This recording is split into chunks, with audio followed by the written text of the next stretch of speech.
আসসালামু আলাইকুম বন্ধুরা। এই তো নতুন আরো একটা রেসিপি নিয়ে হাজির হলাম। আশা করি আপনাদের ভালো লাগবে। আজকে আমি ফুলকপি রান্না করব রুই মাছ দিয়ে, সেটাই আপনাদের সঙ্গে শেয়ার করছি।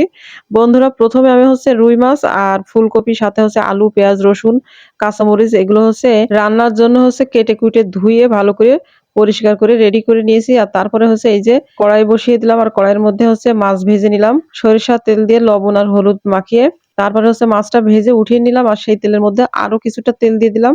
তারপরে দিয়ে দিলাম পেঁয়াজ কুচি, রসুন কুচি আর কাঁচামরিচ। আর এগুলো সুন্দর করে ভেজে তার মধ্যে বন্ধুরা দিয়ে দিলাম কষানোর জন্য কিছুটা পানি। আর সেই পানির মধ্যে দিয়ে দিলাম গুঁড়া মশলাগুলো। আর গুঁড়া মশলার মধ্যে আছে হলুদের গুঁড়া, তারপরে মরিচের গুঁড়া, জিরা, ধনিয়া গুঁড়া, আর আছে সরিষা গুঁড়া। আর এগুলো দিয়ে মশলাটা সুন্দর করে কষিয়ে নিয়েছি। আর কষানো হয়ে গেলে তার মধ্যে দিয়ে দিলাম কেটে রাখা আলু আর ফুলকপিগুলো। আর এই যে ফুলকপিগুলো সুন্দর করে কষিয়ে নিয়েছি। নিয়ে তার মধ্যে রান্নার জন্য ঝোলের পরিমাণ মতো পানি দিয়ে দিলাম। আর পানিটা দেওয়ার পরে যখন তরকারিটা সুন্দর করে ফুটে উঠেছে, তখন এই যে ভেজে রাখা রুই মাছটা এখন আমি তরকারির মধ্যে দিয়ে দিলাম। আর এখন সুন্দর করে কিছুক্ষণ রান্না করে নিব।